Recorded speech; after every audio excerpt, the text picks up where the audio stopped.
Hello and welcome to the Creative Consciousness Radio Show on Blog Talk Radio. We are your hosts, Sam and Cabrini Greco, coming to you live from beautiful planet Earth. Throughout our conversation, we will be covering topics such as spirituality, global consciousness, metaphysics, and where you think we're truly headed. We have a great show to share with you today, so bookmark us and receive reminders. And you can visit our website at alltruenatural.com.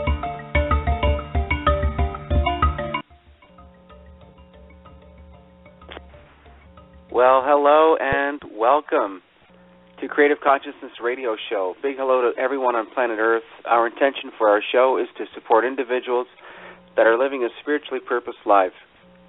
We're bridging the gap in the spiritual community and community at large. We're offering an event in Las Cruces, New Mexico. Check out our Bridging the Gap Spiritual Festival in Las Cruces, New Mexico, August 1st on our website at alltruenatural.com. 350 individuals in 2 rooms bringing forth their gifts. Get your ticket today at alltruenatural.com. There will be speakers, dancers, workshops, musicians, and vendors. I'm Sam Greco here with my lovely wife, Cabrini, who will be interviewing our guest on today's show. And I'm going to hand over the mic to Cabrini, and we're off to the races. Well, thanks, Sam, for that great introduction. Hello, everybody. Welcome to our Creative Consciousness Radio Show here on Blog Talk Radio. Today is June 11th of 2015, and boy, do we have a great show coming your way. We have an incredible guest with us this evening, and her name is Diane Brandon, author of a few books. The book that we're going to be a couple of books we're going to be talking about this evening. One of them is Dream Interpretation for Beginners, and then Easy Ways to Awaken Your Natural Abilities and Invisible Blueprints. And she also has written several articles. She's a contributing author to The Long Way Around, How 34 Women Found the Lives They Love and Speaking Out. That sounds really incredible. She's currently writing her next book, Born Aware, Memories of Those Spiritually Aware Since Birth and What We Can Learn. Wow, I'm sure we all can contribute to that.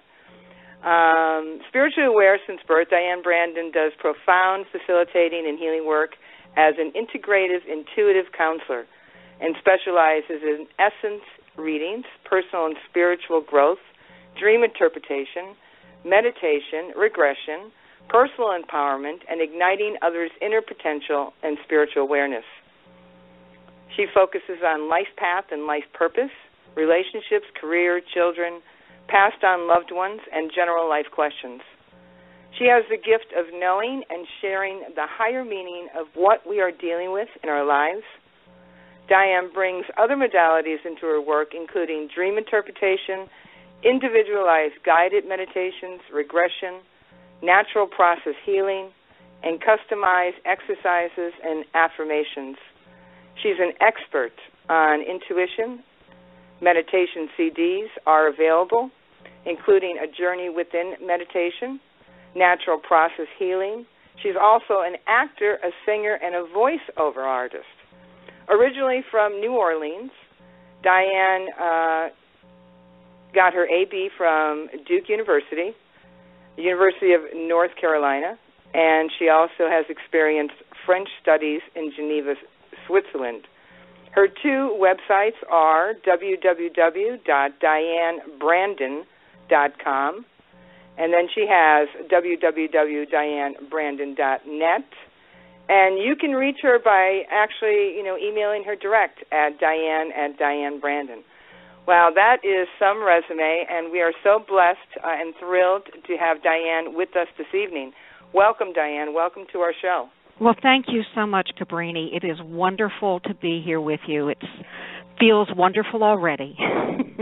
Well, you have such a tremendous background and experience. Not only everything that I mentioned, you also have experience as a radio host as well. Yes. Are you still running that radio show? Is that still available? No, actually, I discontinued that about 2 years ago, Cabrini. It was so much work. I'm sure you're aware of that. and the writing, the writing the books was taking over. So yeah, why don't you tell us a little bit about that? Especially, to be acknowledged as an expert on intuition. To have written 2 books, one on intuition for beginners, and the other book, Dream Interpretation for Beginners. And folks, you can find those on her website at DianeBrandon.com. Really phenomenal website. Why don't you tell us a little bit about how that came to fruition for yourself, and since it is an intuitive experience, these books? Yes, I'll be happy to, Cabrini. It's funny because both the intuitive work and the writing came out of left field. I've always remembered what I thought when I was born, so I have been spiritually aware since birth, though, I didn't know that was unusual. But the intuition came out of left field nonetheless. I started working professionally with my intuition about 22 years ago, and the first few years I was thinking, what in the world am I doing? And I finally got used to the sense had the sense that I am intuitive, and I started, researching really more about intuition. And the writing came because one publication we had here in the Research Triangle in North Carolina was Connections, and the guy who ran that went around asking people, for articles. So I wrote an article that started the writing. I really say, Cabrini, I am not a writer. I only write when I have something to say. So, it's not something that I feel that I need to do. I feel like that I need to communicate, ideas and teachings. But, I know now, I will say this, that I'm doing what I'm supposed to be doing. It wasn't revealed to me for many years in my life. That's why I pursued the acting and singing, because from the time I was born, I thought that was what I was here to do.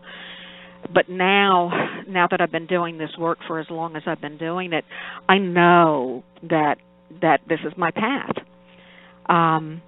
So, the writing to me is like, it's teaching through writing. I teach, when I speak, I teach directly in classes and workshops, and the writing to me is just another way in which I'm teaching.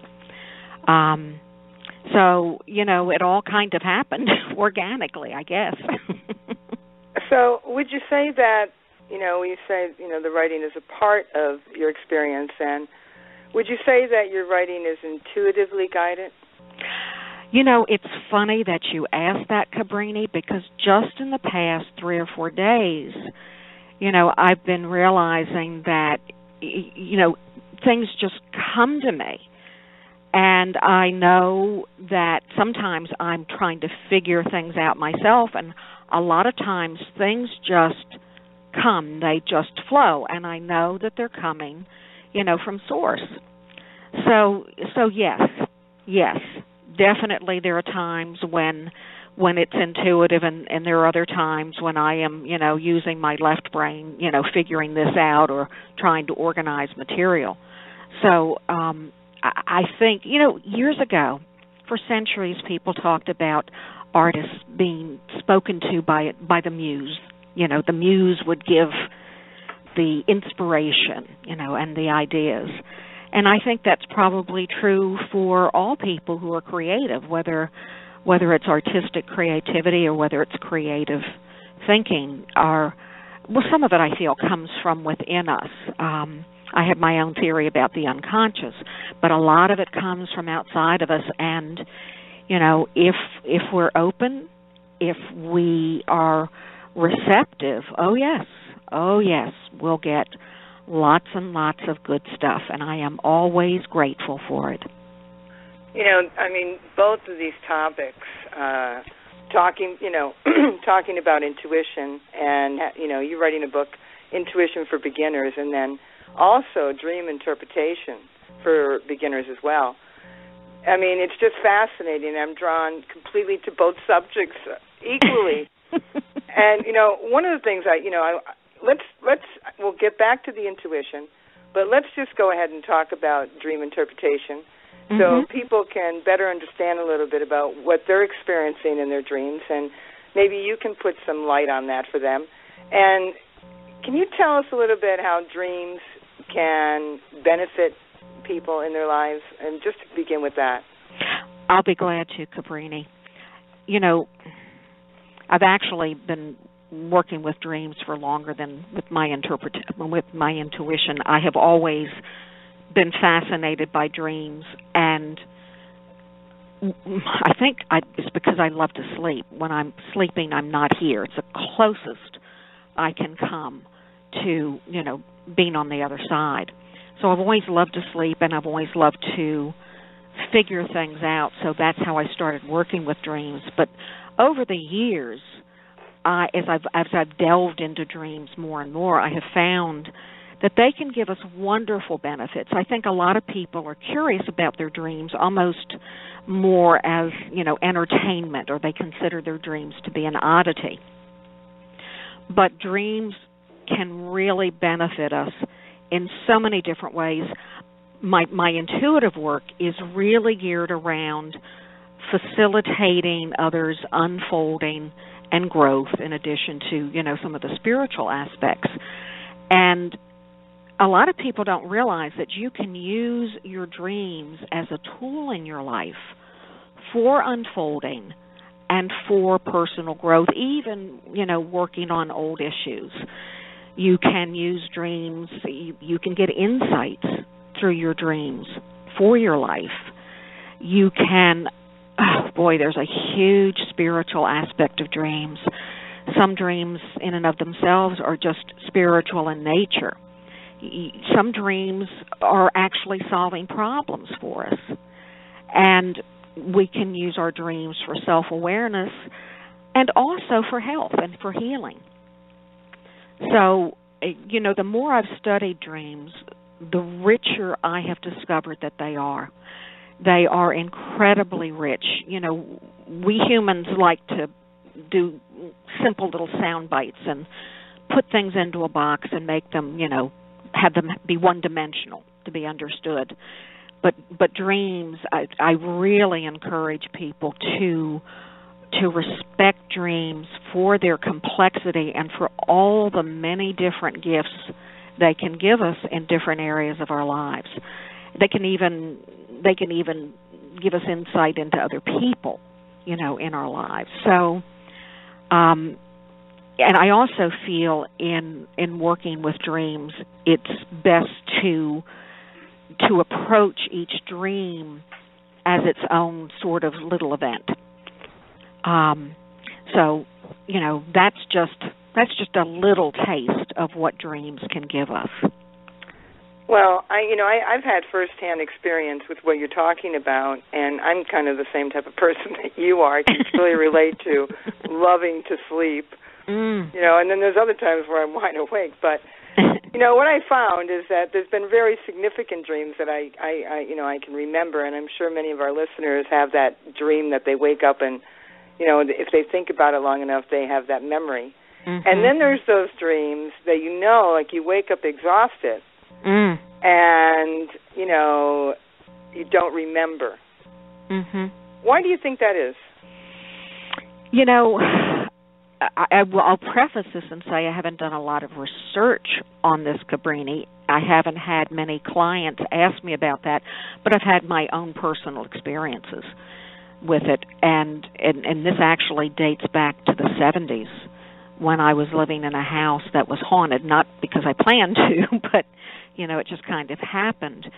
And there were some nights when there was more activity in the house, not that I was awakened by it, sometimes I was, but some mornings I woke up and I was tired, which was unusual for me, and my sense was that my energy was being used in a way for the manifestation, you know, of some of the beings. I think it was primarily people who had lived in the house, you know, decades before. Another possibility, I feel, can come from what we may be doing while we're sleeping that we're not consciously aware of.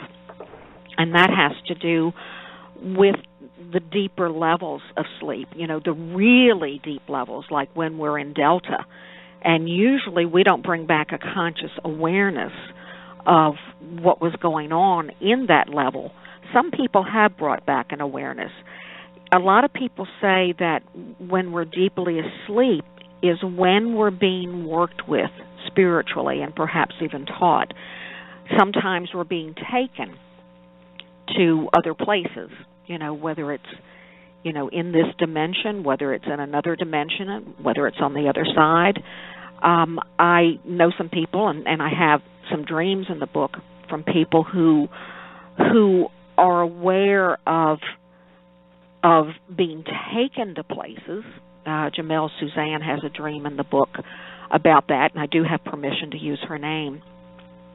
And some people have an awareness of going while they're sleeping to help other people, whether they know the people or not. And sometimes they are doing the helping themselves, and sometimes it may be, a group sort of effort. So it feels to me that it's possible that if we've been doing a lot in those deeper levels, because the deeper levels of sleep, that's the really, restful sleep. So if we've been doing a lot, or if we've been taking a lot of places, it makes sense to me that we may wake up tired. Does that make sense? Oh, absolutely. And on some level, I'm sure I'm aware, and many people are aware that you feel that, yeah, I've traveled somewhere. I may not have complete understanding as to where I went, but I know that I went somewhere just because of the physical feeling, right? Mm-hmm. Feeling, overworked. Overextended. I find it very fascinating, and, I know myself with my own dreams. I literally had such a bad experience with a particular dream that I was terrified to go to sleep. Oh. And this went on, for about 4 or 5 days. Now, this is over 20 years ago. Mm-hmm. And so there was I really did not want to go to sleep. And so I ended up going to a dream analysis psychotherapist. Mm-hmm. And it was hilarious because the dream, what it ended up really coming out to mean was on complete ends of the spectrum.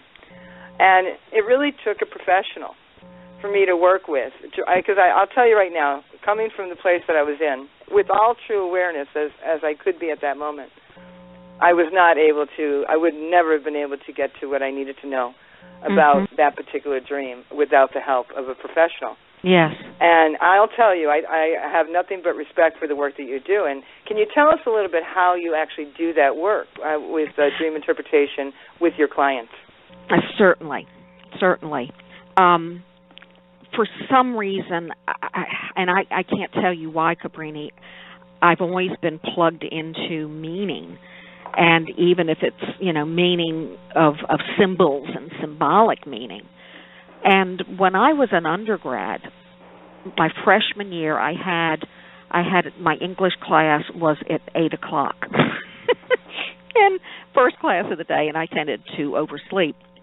Anyway, one time the professor had the class explicate a poem. It was a paper, and she thought I was really good at it. And then I started in grad school. I had a roommate in grad school. We were very close, and she was interested in dreams and would interpret each other's dreams. So, my approach to dreams, and in the book I have a specific procedure that I recommend for people to follow. When a client tells me their dream, I close my eyes and I go into a quasi-intuitive state. And as they tell me their dream, I see what is coming to me. And it's interesting when somebody verbally tells you their dream, sometimes a particular inflection on a word or phrase will stand out and it has particular meaning. In working at the symbols, at teasing out the meanings of the symbols, I do a dialogue with clients. Because if a dream is coming from our unconscious, it has our vocabulary, and that's a whole other thing. is learning how our unconscious speaks, what its vocabulary is, because it's very different from that of our conscious mind. And so, for example, when there are symbols to be teased out in the dream, I will say, well, what do you think of when you think of a business building, for example? And then once I tease out the meanings of the dreams, I mean, it all falls into place. I ask about a person's feeling in the dream, because that can be a huge indication of the meaning. When I was speaking on dreams sometime, 8 or 10 years ago, one woman in the audience asked about recurring dreams that she'd had of being chased. And we would typically think that those might have been, scary dreams. I asked her how she felt in the dreams, and she said, "Oh, I feel good. They're pleasant."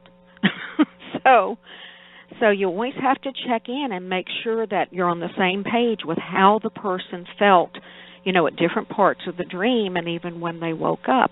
So it's intuition, it's teasing out meanings, it's putting, pieces of the puzzle together, and the meaning emerges. Sometimes the meaning will jump out at you, and other times, it doesn't.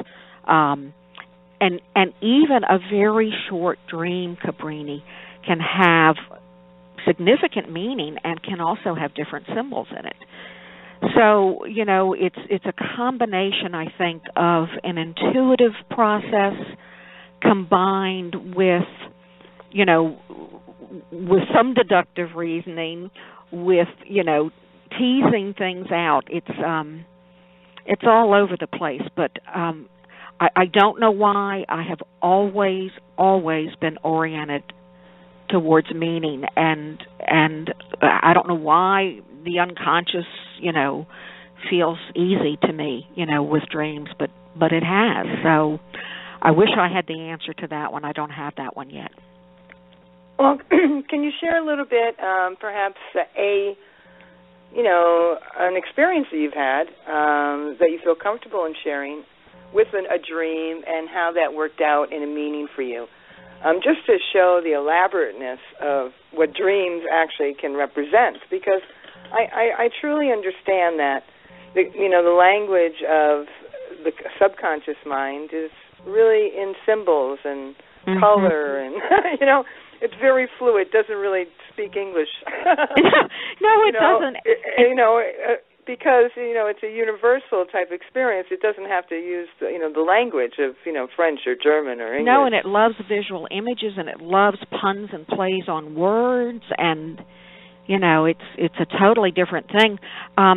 Would you like for me to share one that comes from my own personal experience? However you want to do that, just to give us an idea how that works with dreams and how they can play out with dream analysis.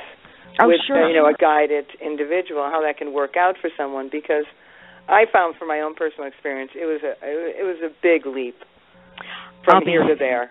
I'll be happy to. First of all, I'll share a dream or just summarize it that's in the book, because I found it to be quite meaningful, and then I'll share some of my own experiences that I've always remembered that were very significant.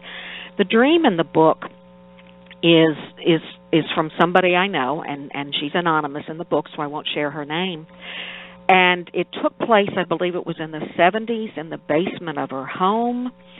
The TV was on, but there was nothing playing on it, and there was a party going on, but she couldn't participate. And then her mother was there, propped up. Mother kept urinating. And the dreamer had to keep cleaning up after her mother. Well, long story short, the dream went on. There was more to it. But the dream was really about her personal issues, with her mother.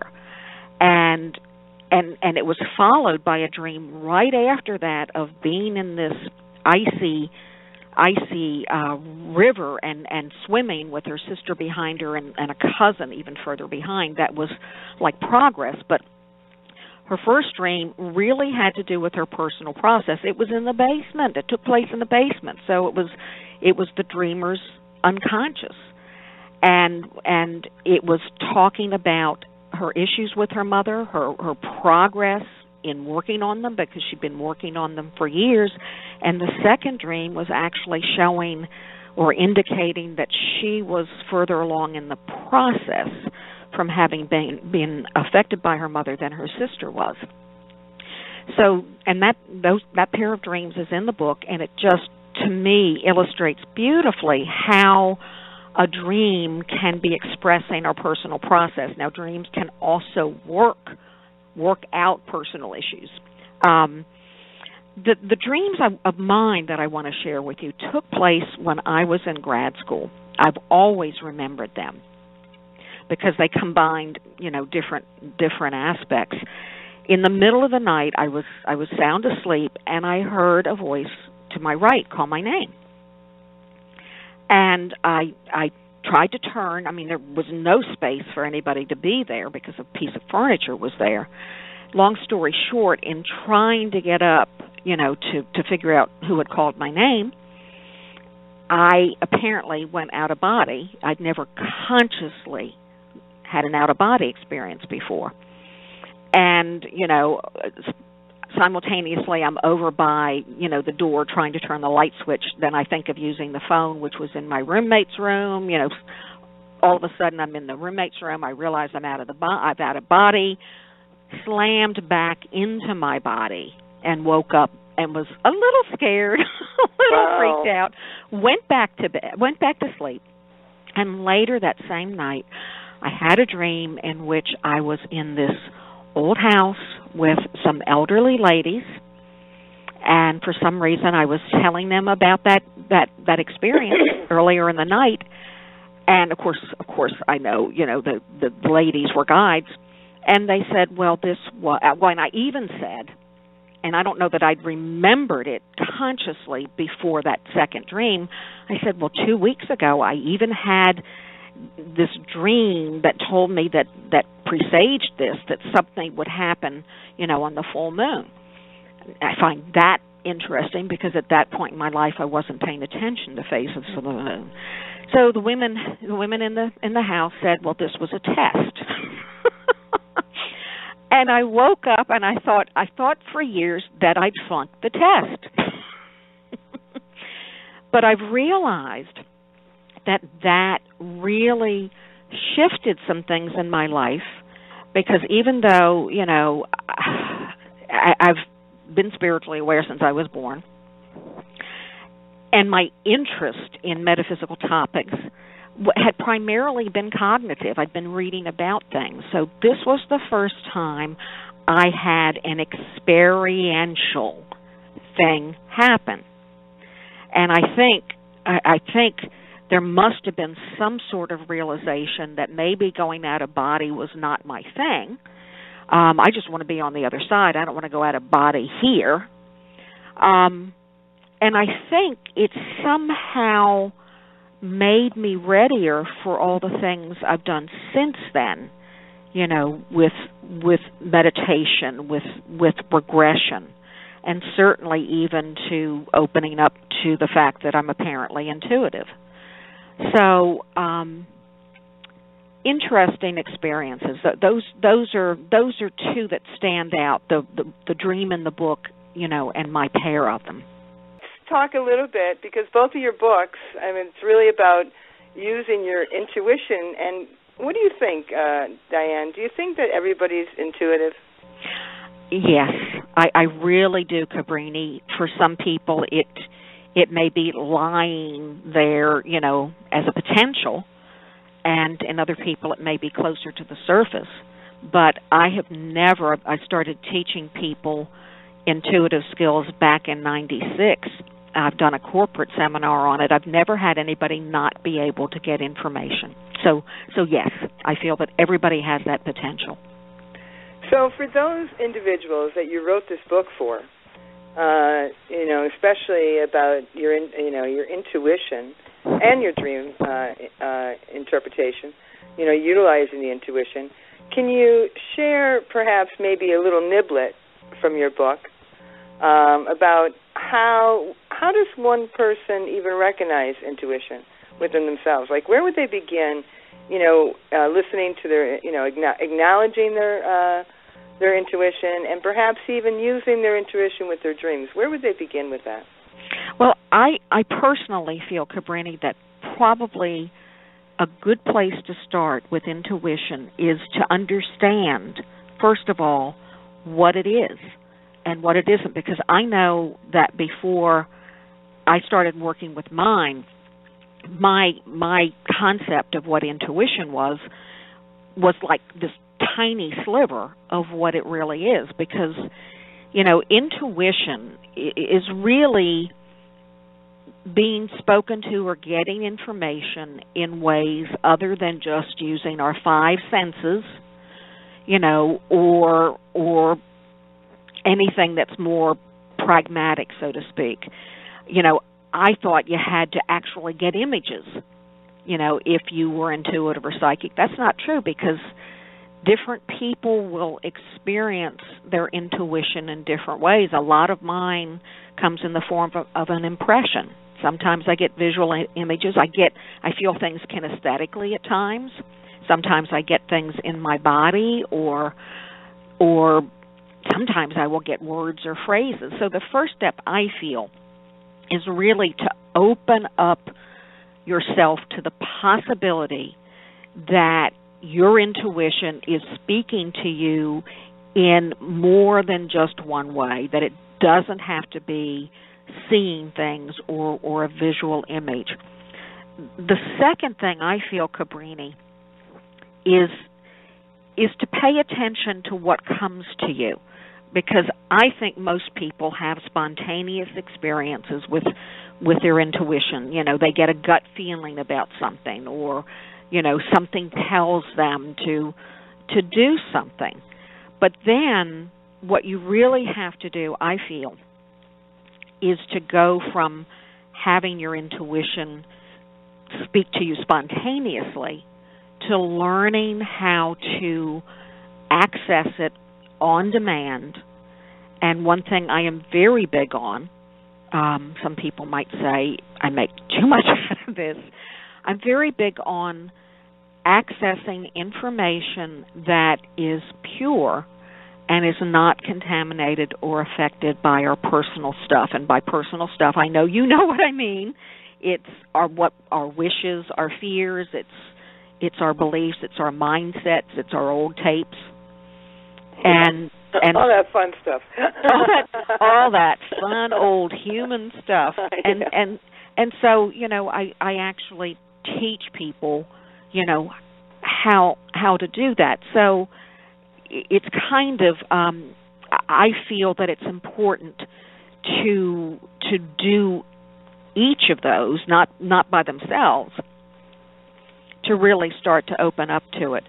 And I love the variability I see when I'm teaching this from one person to the next as to how they're experiencing their intuition and the forms that it comes in. I mean, it's just beautiful, to observe. And some people, I tend to get more literal information. Some people get, symbolic or figurative information. Of course, then they have to interpret it.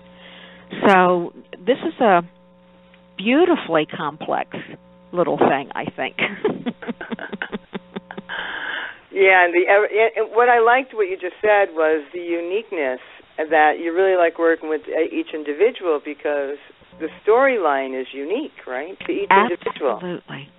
Yeah. And so it is very mystical. There is a sense of crossing over into a pureness, as you say. I can confirm this because of my own experience as well. I think experience is great, Diane. Absolutely. I think it's one of the guiding forces, don't you, with intuition, is that it's a repetitive, kind of communication that happens on, many levels of the human experience, intuition. Like you were saying, with the senses, clairvoyance, claircognition. These are higher senses, right? More evolved, more more connected, I would say. Would you? They're pre-verbal. They tend to be pre-verbal, except when we get information in words and phrases. And, I will say this, it's a little, kind of caveat emptor, buyer beware sort of thing. Intuition is not foolproof. And we have to be fully aware of that it's not foolproof. But it is, especially when we are paying attention to our inner voice. We are spoken to. Some people, think of it in terms of, their angels or their guardian angels. Other people think of it in terms of guides. I have felt, myself a direct connection to God since I was born. So, that's where I feel, a lot of my information comes from. But, we really don't have to figure out where it's coming from, because I feel like we can also sense when we're getting wonderful, helpful, positive, benevolent information. And it does require, I think, a little bit of trust. So yes, it comes from a very different place from, what we can see and and hear and touch, through our five senses. And I feel too, the more we have worked on clearing our personal stuff, that can contaminate it, the more we can get into a level of consciousness that may be a little higher. I call it the higher soul awareness. And when I teach intuition, I start out with basics and what intuition is, and then start doing some basic exercises, and then we finish off with very advanced exercises, because I'm really big into trying to get us to a level where we're clear and present, and where it comes as close as possible to our higher soul awareness. And Cabrini, how wonderful that is. There's just, it's good stuff. Oh yeah. If you're going through a difficult time, for those of you that are listening to the show right now, just know that the light at the end of the tunnel is not a train. It really is the light. Yes. And your life does become very magical as you respond to that inner instruction, of knowledge, the intuition. Again, as far as it not being foolproof, can you talk a little bit about that? What did you mean by that? Well, number one, it's said about psychics that they're not 100% reliable. You know that, right? Yes. And the same is true, when we are experiencing intuition, especially if we are working at getting it on demand. Yes. I personally feel that there are times when we may even get information that is not accurate, because it may be leading us to experience something we're supposed to experience to learn from. So that's one way in which it isn't. Obviously, while we're here, we're not going to be omniscient, so we won't necessarily have access to absolute knowledge. And I will say this, that's one of the things that upset me very much when I was born, because I knew not only was I not... I'm sorry, I'm not laughing at you, I'm laughing with you.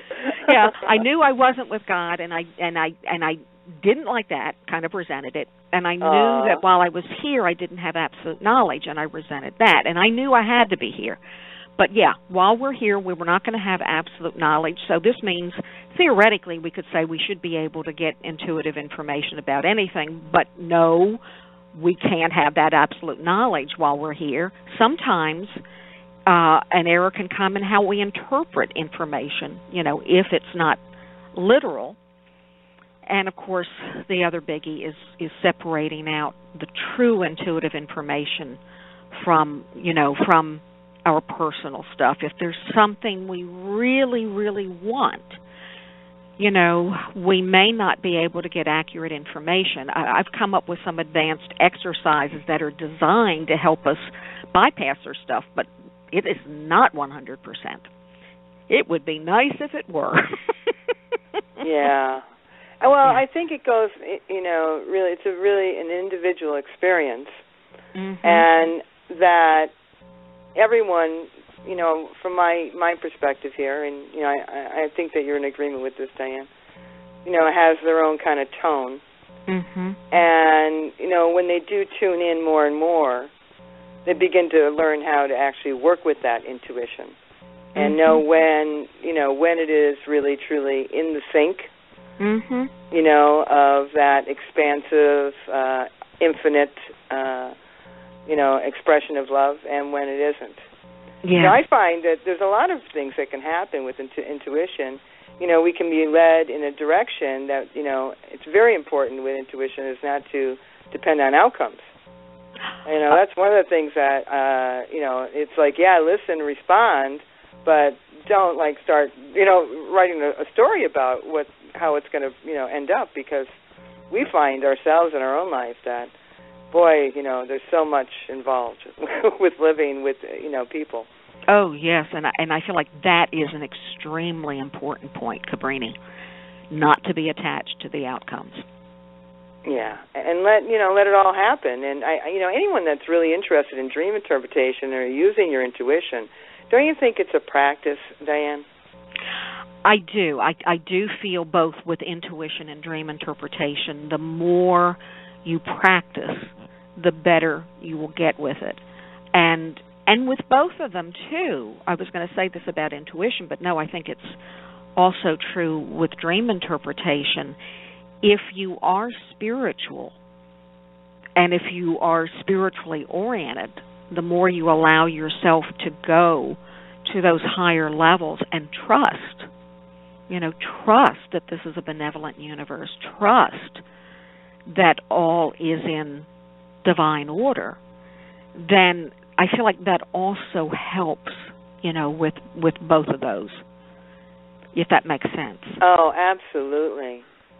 Yeah, and perhaps those of you that are listening, you may never have had that connection, that spiritual experience, and or that ability to feel intuitive. Maybe you've never had that experience, and you've questioned yourself a lot. Know that you can, and there are ways, and there are individuals such as Diane Brandon. Now, Diane, you're in North Carolina, down by Durham. Right? Yes, in the Research Triangle area of wow, North that's Carolina. Really interesting. Does that have to do with the Bermuda Triangle? Oh, no. No. Oh, okay. It's because you've got three major universities here. Duke is in Durham, University of North Carolina is in Chapel Hill, and NC State is in Raleigh, and they're all here in what's called the Triangle, or the Research Triangle. Wow. Mm-hmm. That's interesting. Well, I've spent some time in North Carolina out there in the Outer Banks, and that's at the beginning of the Bermuda Triangle up there. So, I'm excuse me for my geographical ignorance. No, but, it's beautiful at the coast. Oh, our country, we have such beautiful areas, all over the country. And you've been around the world yourself, and you've been in New Orleans, growing up in New Orleans. You've been in Geneva, and, now you're in North Carolina. And do you have a practice there, Diane? I do. I did undergrad here at Duke and then did grad school at UNC. So I've actually been here for many, many years. I did spend some time in Memphis, and then I moved back here. But I started doing this work here in the Triangle. So this is where I started struggling with what am I doing with my intuition, and came through it and started writing. It all started here. All of that work started here. So yes, I have a practice here in North Carolina. I've traveled to other areas, to teach from time to time. And I do sessions by phone, so I've worked with people, not just locally and nationally, but also in other countries. Phone and Skype make it so easy. Doesn't it? Yes, I mean I've even taught individual lessons on intuition to people, by phone and by Skype. So, yeah, this is my base. Well, North Carolina is really blessed to have you there. I was saying to Diane on the break that I really appreciate that, she's out there and that she's actually helping people to understand their own intuition and their own interpretation of their dreams, because it's all coming from within. Mm-hmm. And, Diane, wouldn't you say that when people really go within and they start listening to their intuition and they start listening and kind of analyzing or, putting the puzzle together, as you said before, about dreams, that they really do kind of expand personally, they get to know themselves better? Mm-hmm. I mean, what would be the benefit completely of really working with your intuition and, interpreting your dreams? Well, you just said it so beautifully, Cabrini. It opens up a whole other dimension. I think in our culture, we've generally been raised to pay attention to what we can see and what's kind of on the surface.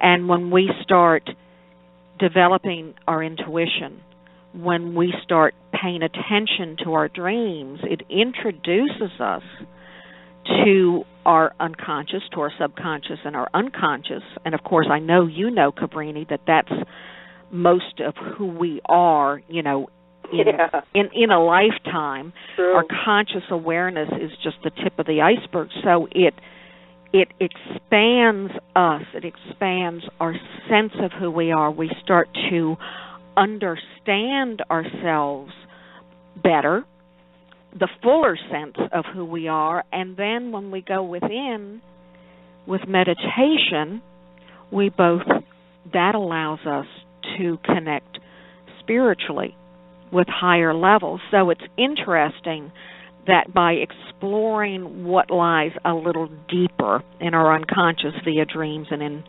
intuition, that we're not only learning more about levels of ourselves and facets of ourselves and dimensions of ourselves, but we're also connecting spiritually with other levels.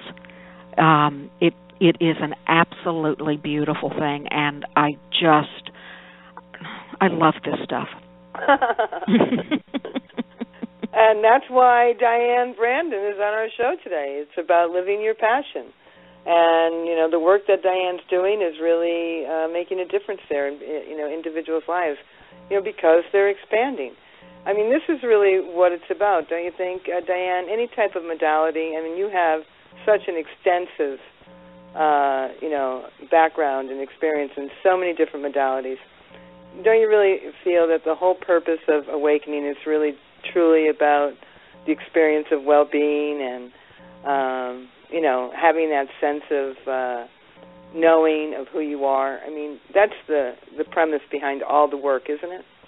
It really is, and you can actually talk about this, Cabrini, in a more mainstream fashion of personal development and understanding, who we are, why we are the way we are, looking at things from our past, etc. So you can look at it from that way. To me, when you introduce the spiritual element, the spiritual factor, and I only do that if people are spiritually oriented or interested, it is a whole other dimension. It really connects us, and it also is empowering. It's very empowering. I've met so many clients over the years who were so unsure of themselves, and I've really tried to help them. The term empowerment is really overdone these days, but it is a very legitimate concept. With intuition, for example, when you start exploring how your intuition speaks to you, and when you start developing that, you start to become your own authority. You have to start cognitively, I feel, by telling yourself, I really can know things myself. I really don't need to depend on somebody else's opinion. But then when you develop the intuition and you start to become your own authority, it doesn't mean that you don't go outside of yourself for information, but that opens up a whole world. It's amplifying.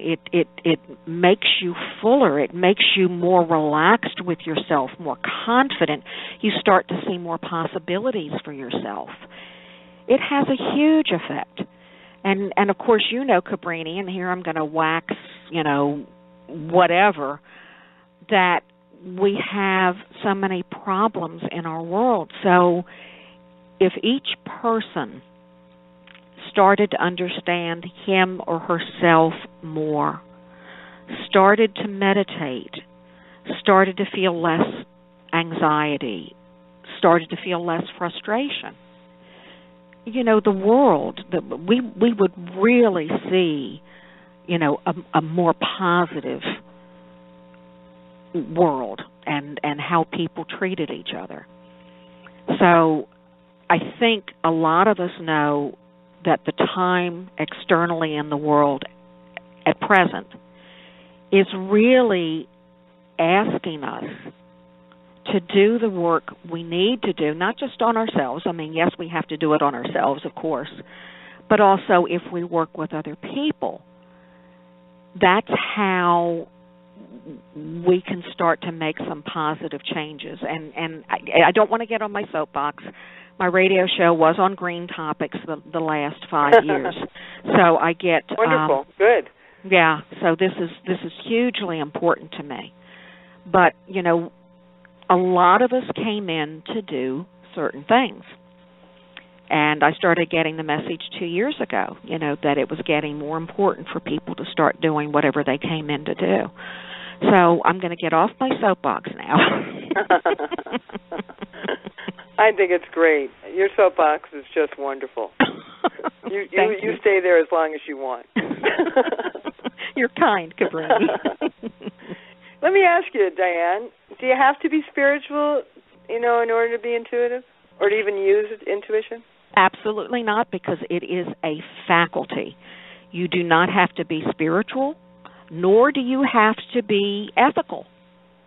Because, you know, as we know, there's some people who are working with their intuition and they are intuitive who are dishonest. That's not to say, and I want to make this clear, that's not to say that people who are not spiritual who are using their intuition are dishonest. I'm not saying that. But, you know, intuitive ability is a faculty. It's something we can develop. It is not connected to spirituality, nor is it connected to ethics or principles. I personally feel that when we're spiritual and ethical, that's the highest expression of intuition. But no, you don't have to be. Wow, what an incredible show this has been. Everyone, we're so glad that you're with us here today and this evening. We're speaking with Diane Brandon, author, Dream Interpretation for Beginners, Understanding the Wisdom of Your Sleeping Mind, Intuition for Beginners, Easy Way to Awaken Your Natural Abilities, and The Invisible Blueprint. Well, that's another show. Yeah, that was we the first book. We definitely have to come back and do this again, Diane. This has I'd been a love very to. quick hour. I'd love to, Cabrini. It's such a pleasure speaking with you. Oh, well, we're thrilled to be with you as well. Now, we just have a couple minutes left. And so, in closing, Diane, do you have any message for humanity? I feel that I do, humbly I feel that I do, and I feel that we all have access to messages for humanity. But it's to really know that you can be happier, you can discover things in yourself you didn't know were there, you can be more confident, you can make a difference in the world.